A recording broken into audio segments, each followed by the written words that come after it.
Você já teve que se segurar? Alguém falou alguma coisa que te irritou de uma forma profundamente. Aí você tinha toda a razão para explodir, mostrar que você tinha a resposta e colocar a pessoa no lugar dela. Mas você respirou fundo, você escolheu não responder na mesma moeda. O mundo olha para isso e diz que você é um fraco, que você deveria ter devolvido na mesma moeda. Mas Jesus olha para isso e ele diz: você é feliz e você vai herdar a terra. Como assim, Jesus? Herdar a terra porque eu não explodi nessa situação? Pois é, essa é a terceira bem-aventurança. E ela inverte completamente o que a gente pensa sobre a força. Olá, meu nome é Renato, seja muito bem-vindo ao nosso canal Bíblia Talk. Aqui nesse canal a gente mergulha profundamente na palavra do Senhor, de um jeito simples, sincero, prático e objetivo para a sua vida. Na semana passada a gente viu que o choro que Deus abençoa não é um choro de desespero, na verdade é o choro de quem volta para casa, é o lamento de quem reconheceu o seu pecado e busca a restauração. E naquele vídeo eu prometi que hoje a gente ia ver a terceira bem-aventurança. Qual que é ela? Bem-aventurados mansos. Como assim manso? Aquele que é um fraco, aquele que é passivo, aquele que deixa todo mundo passar por cima dele? É claro que não. Hoje nós vamos estudar esse texto e nós vamos descobrir o que a palavra diz sobre ele. Eu não sei se você sabe, mas a Bíblia diz que mansidão, a mansidão na Bíblia é força sob controle. E é a mesma palavra que descreve um cavalo selvagem que foi domado. Então toda a potência daquele animal, toda a brutalidade daquele animal continua ali, só que agora aquela força está sendo direcionada. E se esse conteúdo fizer algum sentido para você, já deixa seu like, se inscreve nesse canal e bora para mais um vídeo. Então eu quero começar indo direto ao texto bíblico que está aqui em Mateus, no capítulo 5, no versículo 5, que diz assim: Bem-aventurados mansos, pois receberão a terra por herança. Quando a gente escuta essa palavra manso, a gente pensa aquela pessoa que é sem atitude, alguém que deixa todo mundo pisar nela, alguém que não reage, alguém que não confronta, alguém que não se posiciona na vida, um verdadeiro capacho. Acho que basicamente é isso. Se eu esqueci alguma palavra, pode botar aí no comentário. Mas não é isso que Jesus está dizendo aqui. A palavra grega que Jesus está usando aqui é praos, e ela tinha um uso muito específico naquela época. Ela era usada para descrever um animal selvagem que tinha sido domado. Então ele estava falando especificamente de um cavalo de guerra. Então pensa aí num cavalo selvagem. Ele era forte, ele era rápido, ele era poderoso, mas ele era inútil porque o cavaleiro ele não conseguia fazer com que aquele cavalo obedecesse ele. Mas agora quando esse cavalo selvagem ele é domado, ele continua com toda aquela força, mas agora aquela força ela está sob controle. Então esse cavalo agora que ele está domado, ele responde ao cavaleiro. A potência desse cavalo selvagem ela continua lá,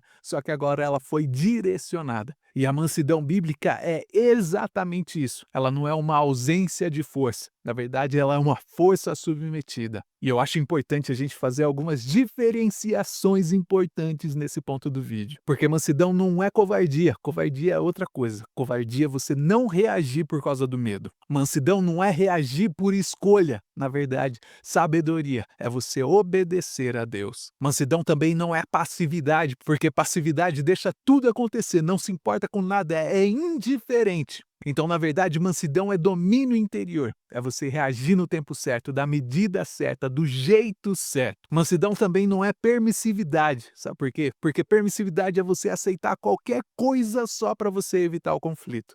Mansidão é você confiar que Deus ele é o juiz e que a vingança pertence a ele. E eu não sei se você sabe, mas existe alguém na Bíblia que se autodescreveu como sendo manso. Você sabe quem foi essa pessoa? Essa pessoa foi Jesus. Olha só o que ele diz lá em Mateus, no capítulo 11, no versículo 29. Ele diz assim: Tomem sobre vocês o meu jugo e aprendam de mim, porque sou manso e humilde de coração, e vocês encontrarão descanso para a alma. Então você entende aqui que Jesus era manso. O mesmo Jesus que expulsou os cambistas, aqueles vendedores lá do templo na base da chicotada. O mesmo que olhou nos olhos dos fariseus e chamou eles de raça de víbora, de sepulcros caiados. O mesmo que enfrentou a cruz sem abrir a boca para se defender. Isso é fraqueza, por acaso? Isso é um sinal de fraqueza? De jeito nenhum, isso aqui é força sob controle. Isso daqui é um poder que não precisa provar nada para ninguém. Pensa aí na sua cabeça agora num instrutor de artes marciais. Esse instrutor, ele sabe 47 formas de derrubar uma pessoa em 3 segundos. Ele passou anos da vida dele treinando a força dele, a técnica, a precisão. Mas esse instrutor, ele não sai na rua batendo em todo mundo que olha torto para ele. Sabe por quê? Porque ele tem domínio, a força está lá, mas ela está sob controle. Ele sabe quando usar e quando não usar. E mansidão bíblica é exatamente assim. Não é sobre você ter a força, mas é você saber quando e como usar ela. Tá bom, Renato? Então eu já entendi que a mansidão ela é uma força sob controle. Mas será que dá pra gente fabricar essa força?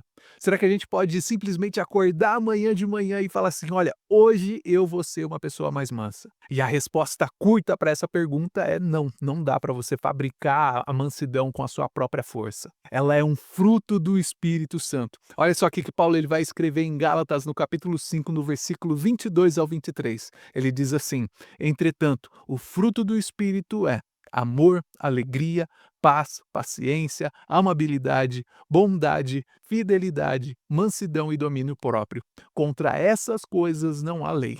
Você percebe aqui que a mansidão ela está nessa lista que a gente acabou de ler. Então só o fato dela estar nessa lista que nós acabamos de ler, a gente percebe que ela não tem como ser conquistada pela nossa própria força. Porque o desenvolvimento da mansidão, ela é uma formação divina. É o Espírito Santo trabalhando em nós, moldando o nosso caráter todos os dias para que nós possamos ser mais iguais a Cristo. E isso se conecta justamente com o que a gente viu na nossa lição passada. O Espírito Santo, ele é o Consolador. Ele é aquele que é enviado para estar ao nosso lado em todos os momentos. Ele não só nos consola, mas ele também nos transforma. E ele forma em nós aquilo que a gente não consegue produzir sozinho. E Jesus, ele é o modelo perfeito de mansidão. A Bíblia diz que ele vivia cheio do Espírito Santo. E Lucas, ele registra que Jesus, cheio do Espírito Santo, ele foi guiado pelo Espírito Santo para o deserto. Então a gente percebe que Jesus, ele não agia por impulso, ele foi conduzido. E não é só Jesus, tem outros exemplos na Bíblia inteira, se você prestar atenção. Um deles é Moisés, lá em Números, no capítulo 12, no versículo 3. Diz que Moisés, ele era o homem mais manso da terra.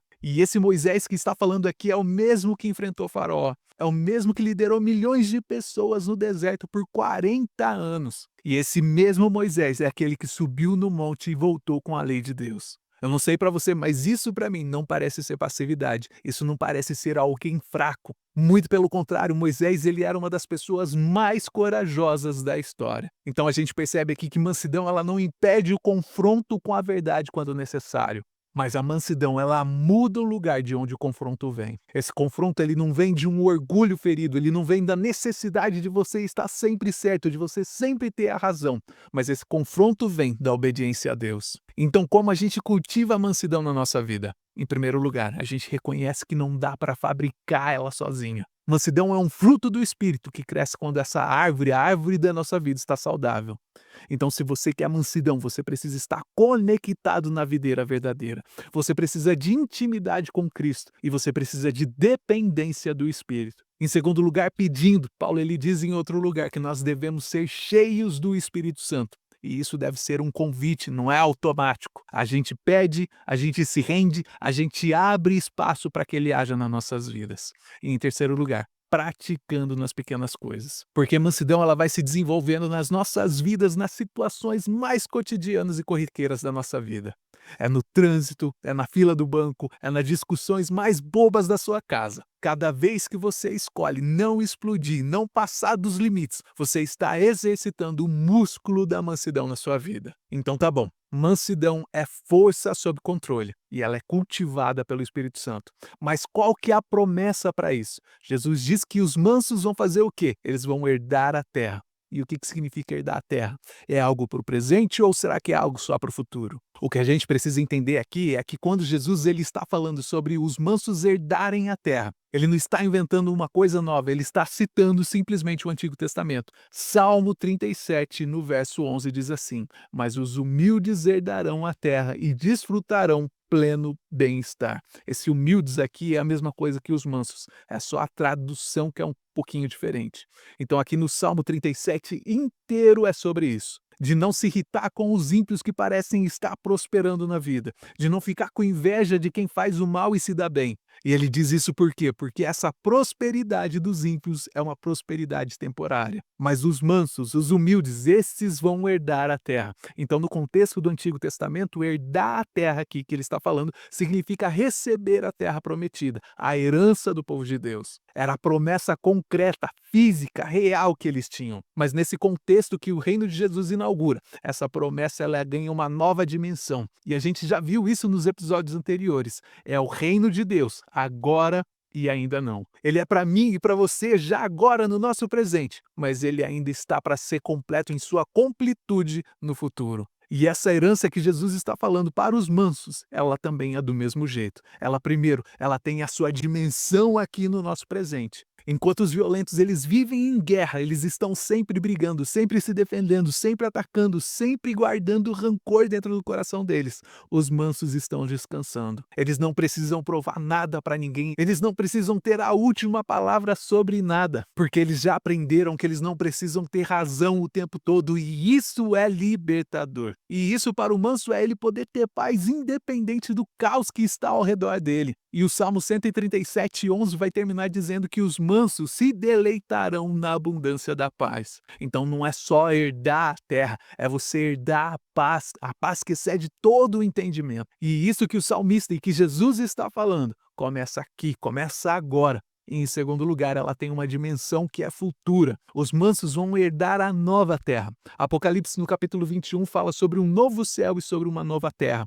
Então está falando sobre a criação completamente restaurada. Uma criação que está livre do pecado, que está livre da dor, que está livre da injustiça. E quem que vai habitar nesse mundo restaurado? Vão ser os cidadãos desse reino de Deus. São as pessoas que têm as marcas da bem-aventurança. Os violentos, eles podem até conquistar por um período, mas é temporário. Eles podem até ganhar agora aquela promoção, aquela discussão, aquele território, mas tudo isso é temporário. Já e os mansos, o que vai acontecer com os mansos? Eles vão herdar eternamente. Mas eu preciso fazer um esclarecimento muito importante para você. Mansidão não é aceitar a injustiça calado, ficar quietinho, não é você deixar o absurdo acontecer e chamar isso de mansidão. Sabe por quê? Porque Jesus ele foi manso e mesmo assim ele expulsou aqueles cambistas do templo. Moisés ele foi manso e mesmo assim ele confrontou o maior império da época dele. Mansidão não significa você não reagir, significa você reagir do jeito certo,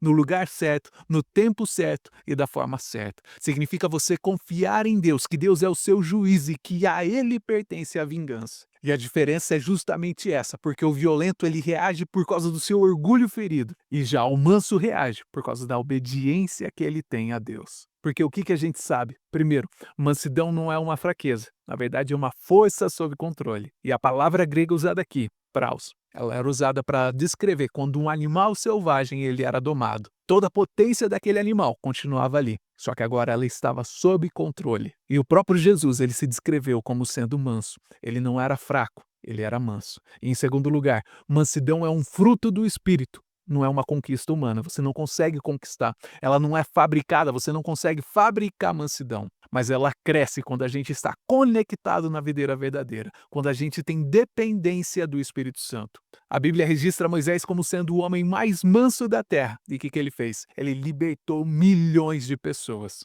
E em terceiro lugar, os mansos eles herdarão a terra, no presente e no futuro. E como que ela se apresenta aqui no presente, no agora? Ela se apresenta como sendo uma paz interior que não depende do caos que está à sua volta. E no futuro, uma criação restaurada. Os violentos eles conquistam por um tempo, os mansos vão herdar eternamente. Então a mansidão não é uma fraqueza, na verdade é uma força obediente. É confiar que é o próprio Deus que defende, é o próprio Deus que julga e é o próprio Deus que divide, que distribui essa herança. Então você não precisa gritar mais alto, você não precisa ser aquele que dá a última palavra, você não precisa vencer todas as discussões, você só precisa descansar.